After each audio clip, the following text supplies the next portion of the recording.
सत श्री अकाल जी सारे नू welcome to Chetan Bharat learning and welcome back to our revision module for your Punjab cooperative inspector examination.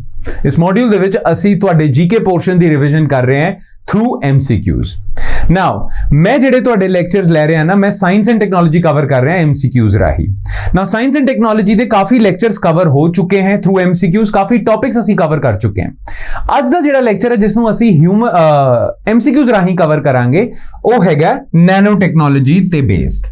ठीक है, तो आज दे लेक्चर दे विच असी नैनो टैक्नोलॉजी दे टॉपिक नू कवर करांगे थ्रू MCQs। ना ध्यान दिओ कि नैनो टैक्नोलॉजी दा जिहड़ा टॉपिक हैगा ना ਉਹ ਜ਼ਿਆਦਾ ਵੱਡਾ ਟੌਪਿਕ ਨਹੀਂ ਹੈ, ਉਹ ਛੋਟਾ ਜਿਹਾ ਟੌਪਿਕ ਹੈ। ਇਸੇ ਕਰਕੇ ਅੱਜ ਦੇ ਲੈਕਚਰ ਦੇ ਵਿੱਚ ਅਸੀਂ ਥੋੜੇ ਘੱਟ MCQs ਪ੍ਰੈਕਟਿਸ ਕਰਾਂਗੇ। ਅੱਜ ਦੇ ਲੈਕਚਰ ਦੇ ਵਿੱਚ ਅਸੀਂ ਸਿਰਫ 10 MCQs ਪ੍ਰੈਕਟਿਸ ਕਰਾਂਗੇ because nano technology the topic ਜ਼ਿਆਦਾ ਵੱਡਾ ਨਹੀਂ ਹੈ। हाँ, हेल्थ का टॉपिक वड्डा हैगा, ठीक है, हेल्थ डिजीजेस वाला टॉपिक जिहड़ा हैगा, तो उस टॉपिक दे विच तां असीं 20 तो भी ज़्यादा MCQs कवर करांगे। बट नैनो टेक्नोलॉजी क्योंकि छोटा टॉपिक है इसलिए असीं 10 MCQs ही कवर कर रहे हैं। चलो फिर स्टार्ट करते हैं बिना किसी देरी तो। Alright, question number 1, consider the following statement about the Institute of Nanoscience and Technology. This is India's premier institute for all nano research. India ਦੇ ਵਿੱਚ ਜਿਹੜੀ ਵੀ ਨੈਨੋ ਰਿਸਰਚ ਹੋ ਰਹੀ ਹੈ, ਨੈਨੋ ਟੈਕਨੋਲੋਜੀ ਦੇ ਵਿੱਚ ਜਿਹੜੀ ਰਿਸਰਚ ਹੋ ਰਹੀ ਹੈ, ਉਸ ਦਾ 에ਪੈਕਸ ਇੰਸਟੀਟਿਊਟ ਹੈਗਾ institute of nano science and technology, Mohali ਦੇ ਵਿੱਚ ਹੈ। It is an autonomous institution of the Department of Science and Technology established under Nano Mission. Right, बिल्कुल सही है। नैनो मिशन ਜਿਹੜਾ ਇੰਡੀਆ ਦਾ ਨੈਨੋ ਮਿਸ਼ਨ ਸੀਗਾ ਜਿਸ ਦੇ ਵਿੱਚ ਅਸੀਂ ਨੈਨੋ ਸਾਇੰਸ ਨੂੰ ਇੰਡੀਆ ਦੇ ਵਿੱਚ ਐਕਸਪੈਂਡ ਕਰ ਰਹੇ ਸੀ, ਉਸ ਨੈਨੋ ਮਿਸ਼ਨ ਦੀ ਸਕਸੈਸ ਦੇ ਲਈ ਤੁਸੀਂ ਮੋਹਾਲੀ ਦੇ ਵਿੱਚ ਇੱਕ ਇੰਸਟੀਟਿਊਟ ਐਸਟੈਬਲਿਸ਼ ਕਰਿਆ, institute of nano science and technology. बिल्कुल सही है। The institute governs nano mission council and collaborates with nano mission. Well, J nano mission ਦੇ ਵਿੱਚ ਹੀ ਤੁਸੀਂ ਇਸ ਇੰਸਟੀਟਿਊਟ ਨੂੰ ਬਣਾਇਆ ਤਾਂ ਨੈਚੁਰਲ ਜੀ ਗੱਲ ਹੈ ਕਿ ਨੈਨੋ ਮਿਸ਼ਨ ਨਾਲ ਕੋਲੈਬੋਰੇਟ ਜ਼ਰੂਰ ਕਰੇਗਾ। ਬਿਲਕੁਲ ਠੀਕ ਹੈ, ਇਹ ਸਟੇਟਮੈਂਟ ਵੀ ਸਹੀ ਹੈ। ਤੇ ਤੁਹਾਡੇ ਤੋਂ ਪੁੱਛਿਆ which of the above is are correct? Both are correct. Alright, simple question ਸੀਗਾ। Question 2, consider the following statements regarding nano liquid urea. देखो हुण ना मार्केट दे विच पाउडर्ड यूरिया नहीं, नैनो लिक्विड यूरिया आ चुका है, ठीक है, ते इस दे विच नैनो टेक्नोलॉजी नूं तुसीं यूज कीता है ना। नैनो लिक्विड यूरिया दी खास गल की है कि एक तां इह किसानां दी फर्टिलाइजर ते कॉस्ट नूं घट कर देगा ते नाल दे नाल यूरिया दी एफिशिएंसी भी वधा देगा। देखो बेसिकली यूरिया दे थ्रू तुसीं अपने सॉइल दे विच नाइट्रोजन पा रहे हो, बिकॉज नाइट्रोजन एक अजिहा मैक्रो न्यूट्रीएंट हैगा ਜਿਹੜਾ ਪਲਾਂਟਸ ਦੀ ਗਰੋਥ ਦੇ ਲਈ ਬਹੁਤ ਜ਼ਿਆਦਾ ਜ਼ਰੂਰੀ ਹੈ, ਠੀਕ ਹੈ। ਤਾਂ ਸੋਇਲ ਦੇ ਵਿੱਚ ਤੁਹਾਡੇ ਨਾਈਟ੍ਰੋਜਨ ਹੋਣਾ ਚਾਹੀਦਾ ਹੈ for growth of your crops. ਨਾ ਨਾਈਟ੍ਰੋਜਨ ਦੀ ਕਮੀ ਨੂੰ ਤੁਸੀਂ ਪੂਰਾ ਕਿਸ ਤਰ੍ਹਾਂ ਕਰਦੇ ਹੋ? ਯੂਰੀਆ ਰਾਹੀਂ ਪੂਰਾ ਕਰਦੇ ਹੋ। ਨਾ ਜਿਹੜਾ ਪਾਊਡਰਡ ਯੂਰੀਆ ਹੈਗਾ ਨਾ, ਉਹ ਪਾਊਡਰਡ ਯੂਰੀਆ ਜਿਹੜਾ ਹੁੰਦਾ ਨਾ ਉਸ ਦੇ ਵਿੱਚ ਵੱਡੇ ਵੱਡੇ ਕ੍ਰਿਸਟਲਸ ਹੁੰਦੇ ਆ। ਯੂਰੀਆ ਦੇ ਕ੍ਰਿਸਟਲਸ ਤੁਹਾਨੂੰ ਦਿਖਦੇ ਨਹੀਂ ਹੈ ਬਟ ਵੱਡੇ ਪਾਰਟੀਕਲਸ ਹੁੰਦੇ ਆ। ਨਾ ਤੁਹਾਨੂੰ ਪਤਾ ਹੋਣਾ ਚਾਹੀਦਾ ਹੈ ਕਿ ਜਿੰਨਾ ਵੱਡਾ ਕੋਈ ਆਬਜੈਕਟ ਹੁੰਦਾ ਨਾ ਉਨਾ ਹੀ ਉਸ ਦਾ ਘੱਟ ਸਰਫੇਸ ਏਰੀਆ ਹੁੰਦਾ ਹੈ, ਠੀਕ ਹੈ। ਕੋਈ ਵੱਡਾ ਜਿਹਾ ਕਿਊਬ ਹੈ ਉਸ ਦਾ ਸਰਫੇਸ ਏਰੀਆ ਘੱਟ ਹੋਣਾ ਹੈ ਤੇ ਛੋਟੇ ਛੋਟੇ ਚੀਜ਼ਾਂ ਦਾ ਛੋਟੇ ਜਿਹੜੇ ਪਾਰਟੀਕਲਸ ਹੁੰਦੇ ਆ ਉਹਨਾਂ ਦਾ ਸਰਫੇਸ ਏਰੀਆ ਜ਼ਿਆਦਾ ਹੁੰਦਾ ਹੈ, ठीक है। सरफेस एरिया जिसनों असी यूज कर सकते हैं ना है कि यूरिया दे विच जेडे पार्टिकल्स हैं वो वड्डे पार्टिकल्स हैं, इसे करके उन्हां दा सरफेस एरिया घट है ते सरफेस एरिया घट होने करके घट नाइट्रोजन सिटदा है वो अपने सॉइल दे विच। बट नैनो लिक्विड यूरिया दी खास गल की है कि इस दे विच नैनो नाइट्रोजन पार्टिकल्स ने ना। नैनो स्केल दा मतलब की है एक्सट्रीमली छोटा स्केल, 10 to the power 9 ਜਿਹੜਾ ਹੁੰਦਾ ਉਸ ਨੂੰ 10 to the power 9 of 10 to the power 9 meters, 10 to the power 9 minus 9 sorry 10 to the power minus 9 meters ਨੂੰ ਅਸੀਂ 1 ਨੈਨੋਮੀਟਰ ਕਹਿੰਦੇ ਹਾਂ। ਦਿਸ ਇਜ਼ ਐਕਸਟ੍ਰੀਮਲੀ ਛੋਟਾ, ਮਤਲਬ ਮਿਲੀ ਮਾਈਕਰੋ ਉਸਤੇ ਬਾਅਦ ਆਉਂਦਾ ਹੈ ਆਪਣਾ ਨੈਨੋ, ठीक है। तो नैनो स्केल ਦੇ ਵਿੱਚ ਜਾਂ ਨੈਨੋ ਸਕੇਲ ਨਾਈਟ੍ਰੋਜਨ ਪਾਰਟੀਕਲਸ ਹੈਗੇ ਆ ਤਾਂ ਐਕਸਟ੍ਰੀਮਲੀ ਛੋਟੇ ਪਾਰਟੀਕਲਸ ਹੈ ਤੇ ਜਿੰਨਾ ਛੋਟਾ ਇੱਕ ਪਾਰਟੀਕਲ ਹੁੰਦਾ ਉਸ ਦਾ ਸਰਫੇਸ ਏਰੀਆ ਉਨਾ ਹੀ ਜ਼ਿਆਦਾ ਹੁੰਦਾ ਹੈ। ਇਸੇ ਕਰਕੇ ਇਸ ਨੈਨੋ ਲਿਕੁਇਡ ਯੂਰੀਆ ਦੇ ਵਿੱਚ ਜਿਹੜੇ ਪਾਰਟੀਕਲਸ ਹੈਗੇ ਨਾਈਟ੍ਰੋਜਨ ਦੇ ਉਹਨਾਂ ਦਾ ਸਰਫੇਸ ਏਰੀਆ ਜ਼ਿਆਦਾ ਹੈ, ਇਸੇ ਕਰਕੇ ਜ਼ਿਆਦਾ ਨਾਈਟ੍ਰੋਜਨ ਅਬਜ਼ੌਰਬ ਹੁੰਦਾ ਹੈ ਸੋਇਲ ਦੇ ਵਿੱਚ। ਤਾਂ ਤੁਹਾਨੂੰ ਘੱਟ ਯੂਰੀਆ ਯੂਜ਼ ਕਰਕੇ ਯੂਰੀਆ ਦੀ ਖਪਤ ਜਿਹੜੀ ਹੈਗੀ ਹੈ ਤੁਹਾਡੀ ਉਹ ਤੁਸੀਂ ਘਟਾ ਸਕਦੇ ਹੋ, ਫਿਰ ਵੀ ਸੋਇਲ ਦੇ ਵਿੱਚ ਨਾਈਟ੍ਰੋਜਨ ਤੁਹਾਡੇ ਜ਼ਿਆਦਾ ਆਊਗਾ। है ना। ਤਾਂ ਇਸੇ ਕਰਕੇ ਨੈਨੋ ਲਿਕੁਇਡ ਯੂਰੀਆ ਤੁਹਾਡੀ ਫਾਰਮਰਸ ਦੀ ਫਰਟੀਲਾਈਜ਼ਰ ਕਾਸਟ ਘੱਟ ਕਰ ਦੂਗਾ, ਯੂਰੀਆ ਐਫੀਸ਼ੀਐਂਸੀ ਵਧਾ ਦੂਗਾ, ਰਾਈਟ। ਤਾਂ it is a very good option. It is more impactful than conventional urea because nano nitrogen particles have higher surface area. बिल्कुल सही। India is the first country to start commercial production of nano liquid urea। ਬੰਦੇ ਨੂੰ ਲੱਗਦਾ ਨਹੀਂ ਹੈ ਪਰ ਇਹ ਸਹੀ ਗੱਲ ਹੈ। ਇੰਡੀਆ ਪਹਿਲੀ ਕੰਟਰੀ ਹੈ ਪੂਰੀ ਦੁਨੀਆ ਦੇ ਵਿੱਚ ਜਿਸ ਨੇ ਕਮਰਸ਼ੀਅਲ ਪ੍ਰੋਡਕਸ਼ਨ, ਲੈਬ ਦੇ ਵਿੱਚ ਤਾਂ ਬਥੇਰੀਆਂ ਕੰਟਰੀਜ਼ ਟਰਾਈ ਕਰ ਚੁੱਕੀਆਂ, but commercial production of nano liquid urea ਪਹਿਲੀ ਵਾਰ ਵਰਲਡ ਦੇ ਵਿੱਚ ਇੰਡੀਆ ਦੇ ਵਿੱਚ ਸਟਾਰਟ ਹੋ ਰਹੀ ਹੈ। ਬਿਲਕੁਲ ਸਹੀ ਹੈ।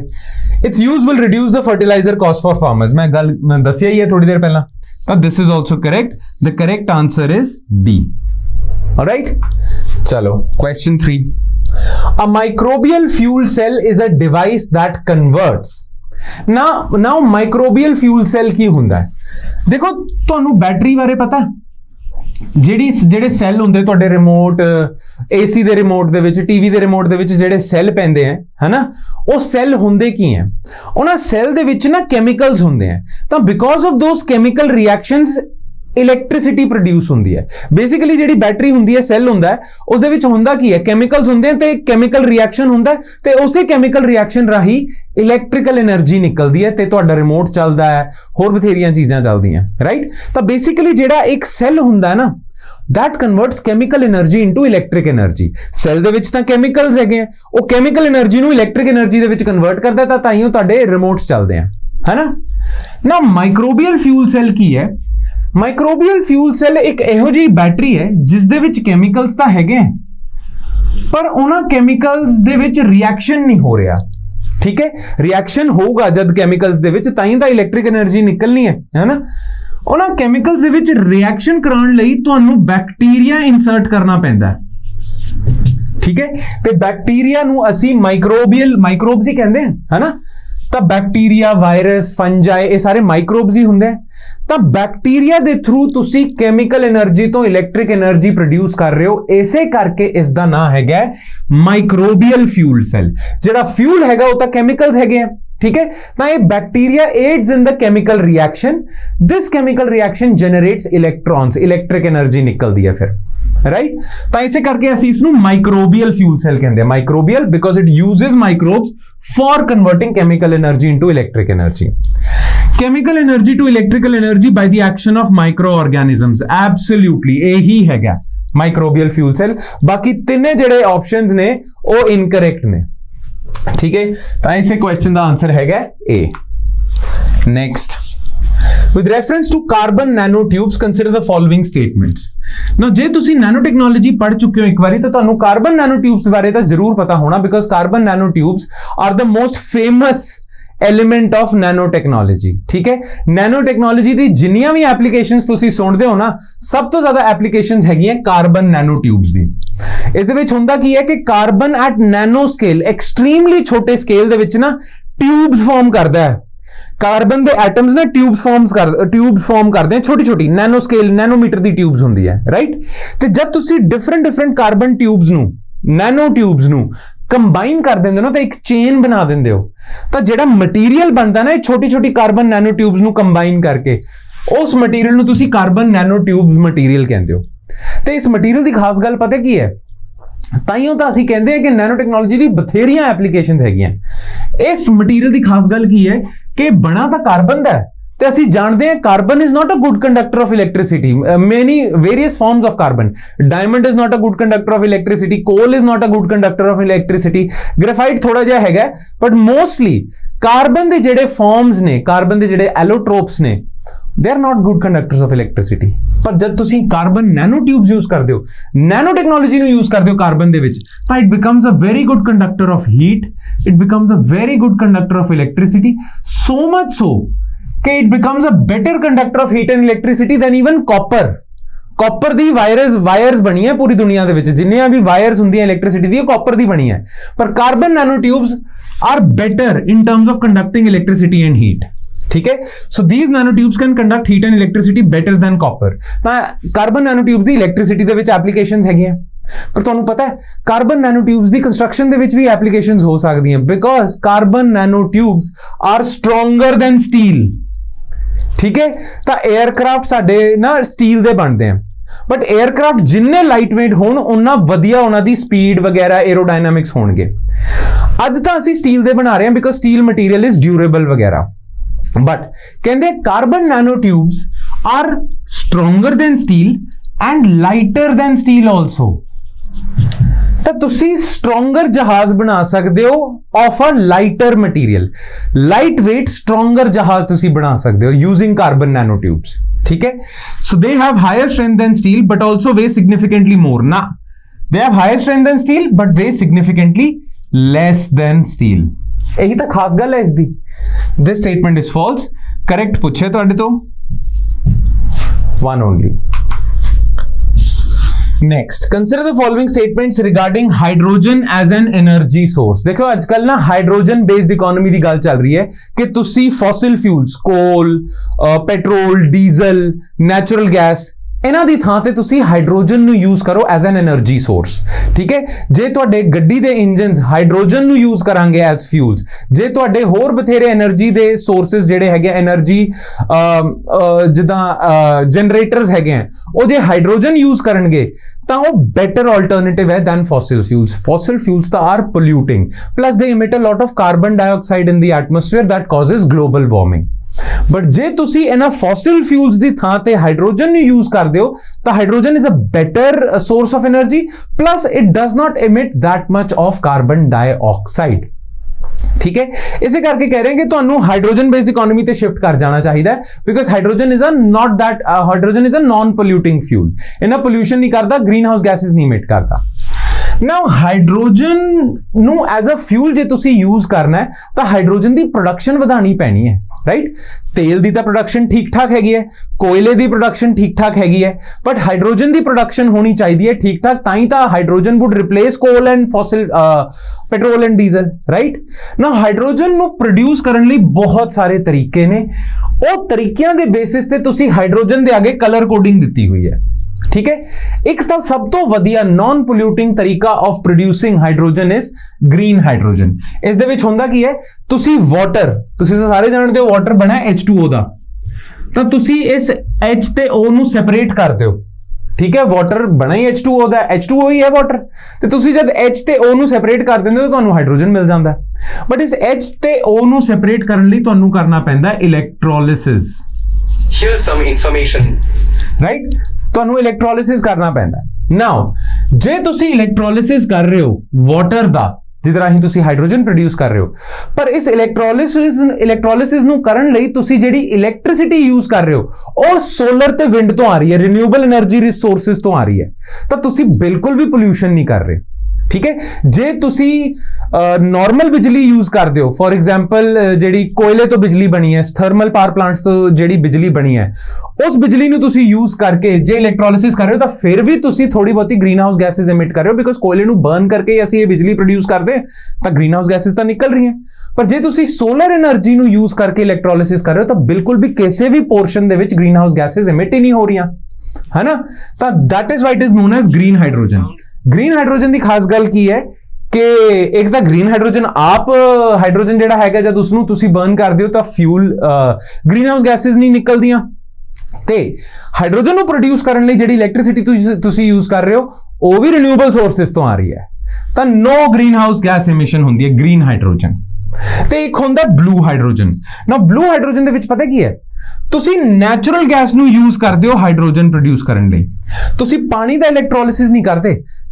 ਨੈਚੁਰਲ ਗੈਸ ਹੁੰਦੀ ਹੈ LNG, ਲਿਕੁਇਫਾਈਡ ਨੈਚੁਰਲ ਗੈਸ।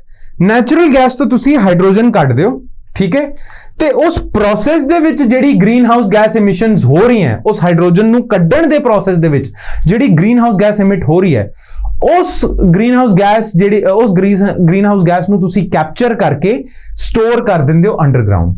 ਤਾਂ ਫੋਰ ਐਗਜ਼ਾਮਪਲ ਜਦ ਤੁਸੀਂ ਨੈਚੁਰਲ ਗੈਸ ਤੋਂ ਹਾਈਡਰੋਜਨ ਕੱਢਦੇ ਹੋ ਤਾਂ ਨਾਲ ਦੀ ਨਾਲ CO2 ਵੀ ਰਿਲੀਜ਼ ਹੁੰਦਾ ਹੈ, ਤਾਂ ਤੁਸੀਂ ਉਸ CO2 ਨੂੰ ਐਟਮੋਸਫੀਅਰ 'ਚ ਜਾਣ ਹੀ ਨਹੀਂ ਦਿੰਦੇ, CO2 ਨੂੰ ਕੈਪਚਰ ਕਰਕੇ ਅੰਡਰਗਰਾਉਂਡ ਸਟੋਰ ਕਰ ਦਿੰਦੇ ਹੋ, ਤਾਂ ਉਸ ਨੂੰ ਕਹਿੰਦੇ ਅਸੀਂ ਬਲੂ ਹਾਈਡਰੋਜਨ। ਹਾਂ, ਇੱਕ ਹੋਰ ਕਲਰ ਕੋਡਿੰਗ ਹੈਗੀ ਹੈ ਗ੍ਰੇ ਹਾਈਡਰੋਜਨ। ਜਦ ਤੁਸੀਂ ਨੈਚੁਰਲ ਗੈਸ ਤੋਂ ਹਾਈਡਰੋਜਨ ਕੱਢ ਰਹੇ ਹੋ ਤੇ ਜਿਹੜੀ ਕਾਰਬਨ ਡਾਈਆਕਸਾਈਡ ਰਿਲੀਜ਼ ਹੋ ਰਹੀ ਹੈ ਐਜ਼ ਅ ਬਾਈ ਪ੍ਰੋਡਕਟ, ਉਸ ਨੂੰ ਤੁਸੀਂ ਐਟਮੋਸਫੇਅਰ 'ਚ ਜਾਣ ਦਿੰਦੇ ਹੋ, ਤਾਂ ਉਸ ਨੂੰ ਗ੍ਰੇ ਹਾਈਡਰੋਜਨ ਕਹਿੰਦੇ ਆ। ਤੇ ਜਦ ਤੁਸੀਂ ਕੋਇਲੇ ਤੋਂ ਹਾਈਡਰੋਜਨ ਪ੍ਰੋਡਿਊਸ ਕਰ ਰਹੇ ਹੋ ਯੂਜ਼ਿੰਗ ਕੋਲ, ਜਦ ਤੁਸੀਂ ਕੋਇਲੇ ਤੋਂ ਹਾਈਡਰੋਜਨ ਪ੍ਰੋਡਿਊਸ ਕਰ ਰਹੇ ਹੋ ਤਾਂ ਉਸ ਨੂੰ ਬ੍ਰਾਊਨ ਹਾਈਡਰੋਜਨ ਕਹਿੰਦੇ ਆ। ਬਸ ਇਹ 4 ਕਲਰ ਕੋਡਿੰਗ ਤੁਹਾਨੂੰ ਪਤਾ ਹੋਣੀ ਚਾਹੀਦੀਆਂ ਹੈ ਨਾ। Grey natural gas and no capture of carbon dioxide, brown through coal. ठीक है, तो ग्रीन हाइड्रोजन की डेफिनेशन बिल्कुल ठीक है। Under this hydrogen is produced from natural gas and supported by carbon capture and storage. तो ब्लू हाइड्रोजन की भी डेफिनेशन करेक्ट है, करेक्ट ही पूछे हुए तुहाडे तो सी। ऑलराइट, चलो next. Bhabha Kavach developed by Bhabha atomic research centre refers to. Now Bhabha Kavach पता की है? भाभा कवच एक बुलेट प्रूफ जैकेट हैगी है ਜਿਹੜੀ ਪੁਲਿਸ ਤੇ ਆਪਣੇ ਆਰਮੀ ਜਵਾਨ ਯੂਜ਼ ਕਰ ਸਕਦੇ ਆ। ਤੇ ਇਸ ਜੈਕਟ ਦੀ ਖਾਸ ਗੱਲ ਪਤਾ ਕੀ ਹੈ? ਇਸ ਜੈਕਟ ਨੂੰ ਬਣਾਇਆ ਤੁਸੀਂ ਨੈਨੋ ਟੈਕਨੋਲੋਜੀ ਨੂੰ ਯੂਜ਼ ਕਰਕੇ। ਨਾ ਜਦ ਤੁਸੀਂ ਨੈਨੋ ਟੈਕਨੋਲੋਜੀ ਨੂੰ ਯੂਜ਼ ਕਰਕੇ ਇਸ ਜੈਕਟ ਨੂੰ ਬਣਾਉਂਦੇ ਹੋ ਨਾ, ਤਾਂ ਜਿਸ ਮਟੀਰੀਅਲ ਦੀ ਤੁਸੀਂ ਬਣਾ ਰਹੇ ਹੋ ਉਹ material is extremely light. Because of nanotechnology, you have created a bulletproof jacket that is lightest in the world. World ਦੀ ਸਭ ਤੋਂ lightweight bulletproof jacket ਹੈਗੀ ਹੈ ਇਹ, ਠੀਕ ਹੈ? ਤੇ very powerful also. Why? Because it can even stop AK-47 the bullets। ਠੀਕ ਠਾਕ ਵੱਡੀਆਂ bullets ਹੁੰਦੀਆਂ AK-56 ਜਾਂ 47 ਦੀ, ਉਸ ਨੂੰ ਵੀ ਸਟਾਪ ਕਰ ਲੈਂਦੀ ਹੈ ਇਹ ਜੈਕਟ। ਠੀਕ ਹੈ, ਤਾਂ ਇਹ ਨਾ ਜਿਹੜੀ ਨੈਨੋ ਟੈਕਨੋਲੋਜੀ ਇਸ ਦੇ ਵਿੱਚ ਯੂਜ਼ ਕੀਤੀ ਗਈ ਸੀ ਇਸ ਜੈਕਟ ਨੂੰ ਮੈਨੂਫੈਕਚਰ ਕਰਨ ਲਈ, ਉਹ ਨੈਨੋ ਟੈਕਨੋਲੋਜੀ ਦਈ ਸੀ ਭਾਭਾ ਐਟੋਮਿਕ ਰਿਸਰਚ ਸੈਂਟਰ ਨੇ। ਇਸੇ ਕਰਕੇ ਇਸ ਨੂੰ ਭਾਭਾ ਕਵਚ ਕਿਹਾ ਜਾਂਦਾ ਹੈ। ਕਵਚ ਜੈਕਟ ਹੈ ਨਾ, ਬੁਲੇਟ ਪ੍ਰੂਫ ਜੈਕਟ। ਤਾਂ Bhabha Kavach is a bulletproof jacket that was created using nanotechnology, nanoscience. An armored civilian vehicle that is meant to be used by security, na. Advanced nuclear protective gear, na. Next generation bulletproof jacket, absolutely correct. ठीक है, चलो आगे चलते हैं। Nanotechnology is being successfully utilized to serve which of these applications? यानी कि nanotechnology दी किथे applications हैगियां? Desalination of water। Desalination of water समझते हो? देखो, earth is surrounded with water, yet दुनिया ਦੇ ਵਿੱਚ ਵਾਟਰ ਸ਼ਾਰਟੇਜ ਹੋ ਰਹੀ ਹੈ ਬਿਕਾਜ਼ ਜਿਹੜਾ ਓਸ਼ਨਸ ਦੇ ਵਿੱਚ ਪਾਣੀ ਹੈਗਾ ਨਾ, that is not drinkable। ਉਸ ਦੇ ਵਿੱਚ ਠੀਕ ਠਾਕ ਡਿਸੋਲਵਡ ਸਾਲਟਸ ਹੈਗੇ ਆ। ਜੇ ਤੁਸੀਂ ਓਸ਼ਨ ਦਾ ਪਾਣੀ ਪੀਓਗੇ ਨਾ ਤਾਂ ਉਸ ਦੇ ਵਿੱਚ ਠੀਕ ਠਾਕ ਸਾਲਟਸ ਹੁੰਦੇ ਆ, they can even make you sick। Fresh water ਜਿਹੜਾ ਹੈਗਾ ਨਾ ਉਹ ਡਰਿੰਕੇਬਲ ਹੈ। ਤਾਂ ਅਰਥ ਦੇ ਵਿੱਚ ਨਾ ਫਰੈਸ਼ ਵਾਟਰ ਸੋਰਸਸ ਬਹੁਤ ਹੀ ਘੱਟ ਨੇ। ਹਾਂ, ਸਾਰੇ ਜਿਹੜੇ ਦੁਨੀਆ ਦੇ ਓਸ਼ਨਸ ਆ ਉਹ ਸਾਲਟੀ ਵਾਟਰ ਦੇ ਬਣੇ ਹੋਏ ਆ। ਸਾਲਟੀ ਵਾਟਰ ਤੁਸੀਂ ਪੀ ਨਹੀਂ ਸਕਦੇ, ਇਸੇ ਕਰਕੇ ਵਾਟਰ ਸ਼ਾਰਟੇਜ ਹੈਗੀ ਆ ਨਾ। ਜੇ ਤੁਹਾਡੇ ਕੋਲ ਇਹੋ ਜਿਹੀ ਟੈਕਨੋਲੋਜੀ ਆ ਜਾਂਦੀ ਹੈ ਕਿ ਤੁਸੀਂ ਓਸ਼ਨ ਵਾਟਰ ਨੂੰ ਡੀਸੈਲਿਨਾਈਜ਼ ਕਰ ਦਿਓ। ਡੀਸੈਲਿਨਾਈਜ਼ ਮਤਲਬ ਓਸ਼ਨ ਵਾਟਰ ਚੋਂ ਤੁਸੀਂ ਸਾਲਟਸ ਕੱਢ ਦਿਓ, ਤਾਂ ਫਿਰ ਬਚਾ ਹੁਆ ਜਿਹੜਾ ਪਾਣੀ ਰਹਿ ਗਿਆ ਉਹ ਤਾਂ ਫਰੈਸ਼ ਵਾਟਰ ਹੀ ਹੋ ਗਿਆ ਨਾ। ਤੁਹਾਨੂੰ ਪਤਾ ਹੈ ਇਜ਼ਰਾਈਲ ਦੇ ਵਿੱਚ ਠੀਕ ਠਾਕ ਫਰੈਸ਼ ਵਾਟਰ ਸੋਰਸਸ ਨਹੀਂ ਹੈਗੇ, ਬਟ ਇਜ਼ਰਾਈਲ ਓਸ਼ਨਸ ਨਾਲ ਸਰਾਊਂਡਡ ਹੈ। ਤਾਂ ਇਜ਼ਰਾਈਲ ਓਸ਼ਨਸ ਸੀ ਨਾਲ ਸਰਾਊਂਡਡ ਹੈ ਨਾ। ਇਜ਼ਰਾਈਲ ਇਹੀ ਟੈਕਨੋਲੋਜੀ ਨੂੰ ਯੂਜ਼ ਕਰਦਾ ਹੈ। ਇਜ਼ਰਾਈਲ ਐਕਚੁਅਲੀ ਜਿਹੜਾ ਸੀ ਵਾਟਰ ਹੈ ਉਸ ਨੂੰ ਡੀਸੈਲਿਨਾਈਜ਼ ਕਰਕੇ ਆਪਣੀ ਪੋਪੂਲੇਸ਼ਨ ਨੂੰ ਦਿੰਦਾ ਹੈ, ਕਿਉਂਕਿ ਇਜ਼ਰਾਈਲ ਕੋਲ ਖਾਸ ਨਦੀਆਂ ਵਗੈਰਾ ਹੈਗੀਆਂ ਨਹੀਂ। ਠੀਕ ਹੈ, ਤਾਂ ਵਾਟਰ ਸ਼ਾਰਟੇਜ ਤਾਂ ਹੋਣੀ ਹੈ ਉੱਥੇ।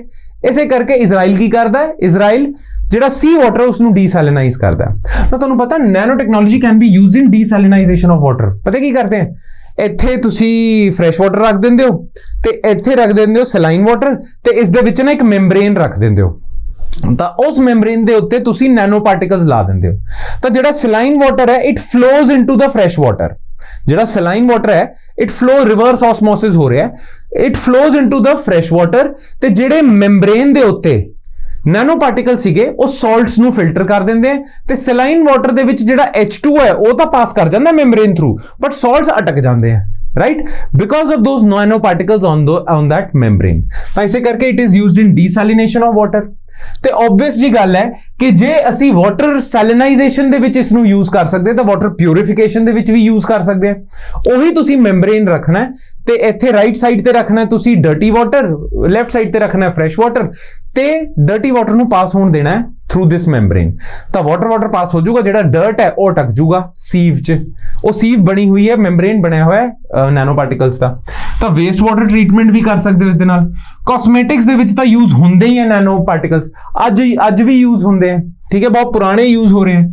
ਤੇ ਮੈਡੀਸਨ ਤਾਂ ਹੈਗੀ ਹੈ, ਨੈਨੋ ਮੈਡੀਸਨ ਦਾ ਐਪਲੀਕੇਸ਼ਨ ਤਾਂ ਹੈ ਹੀ ਹੈ ਟੂ ਪ੍ਰੀਵੈਂਟ ਡਿਜ਼ੀਜ਼ਸ। ਤਾਂ ਇਸੇ ਕਰਕੇ 1 2 3 4 ਤਕਰੀਬਨ ਜਦ ਵੀ ਨਾ ਮੈਂ ਤੁਹਾਨੂੰ ਇੱਕ ਸ਼ਾਰਟਕਟ ਦੱਸਦਾ, ਜਦ ਵੀ ਕਿਸੇ ਫਿਊਚਰਿਸਟਿਕ ਟੈਕਨੋਲੋਜੀ ਦੀ ਐਪਲੀਕੇਸ਼ਨਸ ਬਾਰੇ ਸਵਾਲ ਪੁੱਛਦੇ ਆ ਨਾ ਕਿ what of the following could be the application of this futuristic technology, nano ਹੋ ਗਿਆ, AI ਹੋ ਗਿਆ, ਤਾਂ ਤਕਰੀਬਨ answer all of the above ਹੀ ਹੁੰਦਾ ਹੈ, ਬਿਕੋਜ਼ ਉਹ ਫਿਊਚਰਿਸਟਿਕ ਟੈਕਨੋਲੋਜੀ ਹੈਗੀ ਹੈ ਨਾ, ਤਾਂ ਫਿਊਚਰਿਸਟਿਕ ਟੈਕਨੋਲੋਜੀ ਦਾ ਪਤਾ ਥੋੜੀ ਹੈ ਕਿ ਕਿਹੜੀ ਐਪਲੀਕੇਸ਼ਨ ਦੇ ਵਿੱਚ ਯੂਜ਼ ਹੋ ਸਕਦੀ ਹੈ। ਇਸੇ ਕਰਕੇ ਸਾਇੰਟਿਸਟ ਕਹਿੰਦੇ ਆ ਕਿ ਅੱਜ ਤਾਂ ਸਾਨੂੰ ਨਹੀਂ ਪਤਾ ਇਸ ਐਪਲੀਕੇਸ਼ਨ ਦੇ ਵਿੱਚ ਯੂਜ਼ ਹੋ ਸਕਦਾ, ਪਰ ਫਿਊਚਰ ਦੇ ਵਿੱਚ ਕੀ ਪਤਾ ਹੋ ਵੀ ਸਕਦਾ ਹੈ। ਇਸੇ ਕਰਕੇ ਜਦ ਤੁਹਾਡੇ ਪੇਪਰ ਦੇ ਵਿੱਚ ਸਵਾਲ ਆਊਗਾ ਨਾ ਕਿ ਕੋਈ ਵੀ ਫਿਊਚਰਿਸਟਿਕ ਟੈਕਨੋਲੋਜੀ ਦੀ ਕੀ ਐਪਲੀਕੇਸ਼ਨਸ ਬਣ ਸਕਦੀ ਹੈ, ਤਾਂ generally the answer is all of the above. ਇਸ ਦੇ ਵਿੱਚ ਵੀ ਆਲ ਆਫ ਦੀ ਅਬਵ ਹੀ ਹੈ, ठीक है। चलो, what is the potential significance of the recently tested graph air technology? Now graph air technology पता की है ਤੁਹਾਨੂੰ ਪਤਾ ਹੈ ਗ੍ਰਾਫੀਨ ਇੱਕ ਐਲੋਟ੍ਰੋਪ ਹੈਗਾ ਕਾਰਬਨ ਦਾ, ਠੀਕ ਹੈ। ਗ੍ਰਾਫੀਨ ਦੀ ਸ਼ੀਟਸ ਹੁੰਦੀਆਂ, ਉਹਨਾਂ ਦੀ ਬਥੇਰੀਆਂ ਇੰਡਸਟਰੀਅਲ ਐਪਲੀਕੇਸ਼ਨਸ ਹੈਗੀਆਂ, ਬਟ ਗ੍ਰਾਫੀਨ ਦੀ ਪ੍ਰੋਡਕਸ਼ਨ ਇੰਨੀ ਫਾਸਟ ਨਹੀਂ ਹੈਗੀ ਹੈ। ਤੁਸੀਂ ਛੇਤੀ ਬਹੁਤ ਜ਼ਿਆਦਾ ਵੋਲਿਊਮ ਦੇ ਵਿੱਚ ਗ੍ਰਾਫੀਨ ਨਹੀਂ ਪ੍ਰੋਡਿਊਸ ਕਰ ਸਕਦੇ। ਤਾਂ ਇੱਕ ਨਵੀਂ ਟੈਕਨੋਲੋਜੀ ਇਹਨਾਂ ਨੇ ਲੱਭੀ ਹੈ ਜਿਸ ਦਾ ਨਾਮ ਹੈਗਾ Graphair technology. Graphair technology ਕੀ ਕਰਦੀ ਹੈ? Graphair technology makes the production of graphene sheets, carbon ਦੀ ਜਿਹੜੀ ਗ੍ਰਾਫੀਨ ਸ਼ੀਟਸ ਹੁੰਦੀ ਹੈ, ਫਾਸਟਰ, ਤੇ ਉਹਦੇ ਕਰਕੇ ਜਿਹੜੀ ਗ੍ਰਾਫੀਨ ਦੀ ਵੋਲਿਊਮ ਆਫ ਪ੍ਰੋਡਕਸ਼ਨ ਹੈ ਉਹ ਵੀ ਵੱਧ ਜਾਂਦਾ ਹੈ। ਤਾਂ ਗ੍ਰਾਫੀਨ ਪ੍ਰੋਡਕਸ਼ਨ ਪ੍ਰੋਸੈਸ ਨੂੰ ਰੈਪਿਡ ਕਰ ਦਿੰਦੀ ਹੈ, ਇਸੇ ਕਰਕੇ ਤੁਸੀਂ ਬਲਕ ਦੇ ਵਿੱਚ ਗ੍ਰਾਫੀਨ ਪ੍ਰੋਡਿਊਸ ਕਰ ਸਕਦੇ ਹੋ, ਠੀਕ ਹੈ।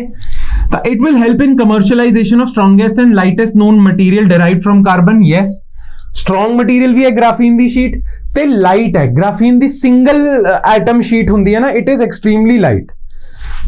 ਤਾਂ ਇਸੇ ਕਰਕੇ ਦਿਸ ਇਜ਼ ਕਰੈਕਟ। ਕਿਹੜਾ strongest and lightest known material of carbon, ਕਿਹੜਾ ਮਟੀਰੀਅਲ ਹੈ? ਉਹ ਮਟੀਰੀਅਲ ਦਾ ਨਾਮ ਹੈ ਗ੍ਰਾਫੀਨ, ठीक है, बिल्कुल सही है।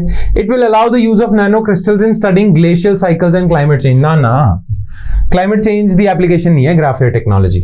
The answer is 2 only। ठीक है, next। The state government of Bihar and Andhra Pradesh have planned the use of light detection and ranging LiDAR technology। ਅਸੀਂ ਕਰ ਹੀ ਚੁੱਕੇ ਹਾਂ LiDAR, radar ਤੇ LiDAR ਦਾ ਫਰਕ ਵੀ ਮੈਂ ਦੱਸਿਆ previous lectures ਦੇ ਵਿੱਚ। For various mapping and infrastructural projects, consider the following about LiDAR. It uses laser pulses to directly acquire terrain information। ਤੁਸੀਂ ਜਹਾਜ਼ ਤੇ ਚੜ ਕੇ ਲੇਜ਼ਰ ਪਲਸਿਸ ਸਿੱਟਦੇ ਹੋ, ਠੀਕ ਹੈ, ਤੇ ਉਹ ਲੇਜ਼ਰ ਪਲਸਿਸ ਜਦ ਰਿਫਲੈਕਟ ਬੈਕ ਹੋ ਕੇ ਆਉਂਦੀ ਹੈ ਤਾਂ ਤੁਹਾਨੂੰ ਪਤਾ ਲੱਗ ਜਾਂਦਾ ਹੈ ਕਿ ਇਸ ਲੈਂਡ ਦੇ ਏਰੀਆ ਦੀ ਕਿੰਨੀ ਡੈਪਥ ਹੈ, ਕਿੰਨੀ ਹਾਈਟ ਹੈ, ਉਹ ਸਾਰਾ ਪਤਾ ਲੱਗ ਜਾਂਦਾ ਨਾ। ਇਹੀ ਲਾਈਡਾਰ ਟੈਕਨੋਲੋਜੀ ਆਪਾਂ ਗੱਲ ਕਰ ਚੁੱਕੇ ਹਾਂ ਪਹਿਲਾਂ, है ना। तो it uses laser pulses to directly acquire terrain information. बिल्कुल, ताइयों तो बिहार ते आंध्र प्रदेश दी गवर्नमेंट अपने जेड़ा लैंड है उसनू सर्वे करने लई लाइडर टेक्नोलॉजी यूज कर रही है ना। It can not be used to generate 3D information map of earth terrain ना। ਇਹਦੀ ਖਾਸ ਗੱਲ ਇਹੀ ਹੈ ਕਿ 3D ਇਨਫੋਰਮੇਸ਼ਨ ਮਿਲ ਜਾਂਦੀ ਹੈ ਤੁਹਾਨੂੰ, 2D ਥੋੜੀ। 2D ਦਾ ਕੀ ਫਾਇਦਾ ਹੈ? 3D ਇਨਫੋਰਮੇਸ਼ਨ ਮਿਲ ਜਾਂਦੀ ਹੈ, ਬਿਕੋਜ਼ ਇਹ ਹਾਈਟ ਤੇ ਡੈਪਥ ਵੀ ਤਾਂ ਦੱਸ ਦਿੰਦਾ, ਠੀਕ ਹੈ। 2D ਦਾ ਬਿਲਕੁਲ ਪਲੇਨ ਏਰੀਆ ਹੋ ਗਿਆ, ਹਾਈਟ ਤੇ ਡੈਪਥ ਵੀ ਤਾਂ ਟੈਰੇਨ ਦੀ ਦੱਸਣੀ ਹੈ, ਤਾਂ ਇਹ 3D ਦੱਸਦਾ ਹੈ। ਇਸ ਦੀ ਇਹਦੀ ਖਾਸੀਅਤ ਹੀ 3D ਮੈਪਿੰਗ ਕਰਨਾ ਹੈ। ਤਾਂ this is false A. All right, and last, consider the following statements regarding triboelectric nano generators। ਇਹ ਨਾ ਨਵੀਂ ਟੈਕਨੋਲੋਜੀ ਬਣੀ ਹੈ। ਇਹ ਟੈਕਨੋਲੋਜੀ ਪਤਾ ਕੀ ਹੈ? ਇਹ ਨਾ ਇਹੋ ਜਿਹੇ ਸੈਲਸ ਹੈਗੇ ਹਨ ਜਿਨ੍ਹਾਂ ਨੂੰ ਅਸੀਂ ਨੈਨੋ ਜਨਰੇਟਰਸ ਕਹਿੰਦੇ ਹਾਂ। ਨੈਨੋ ਜਨਰੇਟਰਸ, ਜਨਰੇਟਰ ਕੀ ਹੁੰਦਾ ਹੈ? ਜਿਹੜਾ ਇਲੈਕਟ੍ਰਿਸਿਟੀ ਪ੍ਰੋਡਿਊਸ ਕਰਦਾ ਹੈ। ਤੁਹਾਡੇ ਘਰ ਦੇ ਬਾਹਰ ਜਾਂ ਆਫਿਸ ਦੇ ਬਾਹਰ ਜਨਰੇਟਰ ਹੋਣਾ ਨਾ, ਉਹ ਜਨਰੇਟਰ ਕਰਦਾ ਕੀ ਹੈ? ਡੀਜ਼ਲ ਨੂੰ ਬਰਨ ਕਰਕੇ ਇਲੈਕਟ੍ਰਿਸਿਟੀ ਪ੍ਰੋਡਿਊਸ ਕਰ ਰਿਹਾ, ਰਾਈਟ। ਤਾਂ ਇਹ ਵੀ ਨੈਨੋ ਸਕੇਲ ਤੇ ਜਨਰੇਟਰਸ ਨੇ ਜਿਹੜੇ ਮਕੈਨੀਕਲ એનર્ਜੀ ਨੂੰ, ਜਿੱਦਾਂ ਕਾਈਨੈਟਿਕ એનર્ਜੀ ਹੋ ਗਈ, ਤੁਸੀਂ ਜ਼ੋਰ ਦੀ ਹਿਲਾ ਰਹੇ ਹੋ ਇਸ ਜਨਰੇਟਰ ਨੂੰ ਤੇ ਇਲੈਕਟ੍ਰਿਸਿਟੀ ਪ੍ਰੋਡਿਊਸ ਹੋ ਰਹੀ ਹੈ, ਤਾਂ ਇਸ ਨੂੰ ਅਸੀਂ ਕਹਿੰਦੇ ਹਾਂ triboelectric generator, because it converts mechanical energy to electrical energy। so mechanical energy ਦੇ ਪਾਰਟਸ ਕੀ ਹੈ? kinetic energy ਹੁੰਦੀ ਹੈ, ਜਦ ਮੋਸ਼ਨ ਦੇ ਰਾਹੀਂ ਤੁਸੀਂ એનર્ਜੀ ਪ੍ਰੋਡਿਊਸ ਕਰ ਰਹੇ ਹੋ, potential energy ਹੁੰਦੀ ਹੈ, clear। so it is a nano generator that converts mechanical energy into electric energy। ਬਿਲਕੁਲ ਸਹੀ। it was created by Center for Nano and Soft Matter Sciences। ਇਹ ਵੀ ਬਿਲਕੁਲ ਸਹੀ ਹੈਗਾ, ਠੀਕ ਹੈ। Center for Nano and Soft Matter Sciences ਨੇ ਹੀ ਬਣਾਇਆ ਹੈ, ਕਲੀਅਰ। ਤਾਂ ਬੋਥ ਆਰ ਕਰੈਕਟ, ਕਲੀਅਰ। ਤੇ ਇਸੇ ਦੇ ਨਾਲ ਸਾਡਾ ਅੱਜ ਦਾ ਲੈਕਚਰ ਖਤਮ ਹੁੰਦਾ। ਮੈਂ ਪਹਿਲਾਂ ਹੀ ਦੱਸਿਆ ਸੀ ਕਿ because nano technology is a ਛੋਟਾ ਟੌਪਿਕ, ਤਾਂ ਅਸੀਂ ਜ਼ਿਆਦਾ MCQs ਦੇ ਰਾਹੀਂ ਇਸ ਨੂੰ ਕਵਰ ਨਹੀਂ ਕਰਾਂਗੇ, ਬਿਕੋਜ਼ ਇਸ ਦੇ ਜ਼ਿਆਦਾ MCQs ਬਣਦੇ ਹੀ ਨਹੀਂ ਹੈ, ਠੀਕ ਹੈ। ਇਹ ਤਕਰੀਬਨ ਜਿਹੜੇ 10 MCQs ਅਸੀਂ ਕਰੇ ਹੈ ਨਾ, ਇਸ ਦੇ ਨਾਲ ਹੀ ਤੁਹਾਡੇ ਨੈਨੋ ਟੈਕਨੋਲੋਜੀ ਦੇ ਕਾਫੀ ਹੱਦ ਤੱਕ current affairs based topic portion ਤੁਹਾਡਾ ਕਵਰ ਹੋ ਚੁੱਕਿਆ। ਆਲਰਾਈਟ, ਚਲੋ ਫਿਰ That's it from my side, guys. I hope you liked today's lecture. ਤੇ I hope it added some value to your preparation. ਬਾਕੀ ਜੇਕਰ ਤੁਹਾਨੂੰ ਕੋਈ ਡਾਊਟ ਹੁੰਦਾ ਹੈ ਤਾਂ ਪਲੀਜ਼ ਆਪਣਾ ਡਾਊਟ ਜ਼ਰੂਰ ਥੱਲੇ ਕਮੈਂਟ ਸੈਕਸ਼ਨਸ ਦੇ ਵਿੱਚ ਲਿਖਿਓ. I am eagerly waiting for all your doubts. All right then. That's it from my side, guys. I'll see you next time with more stuff. Thank you.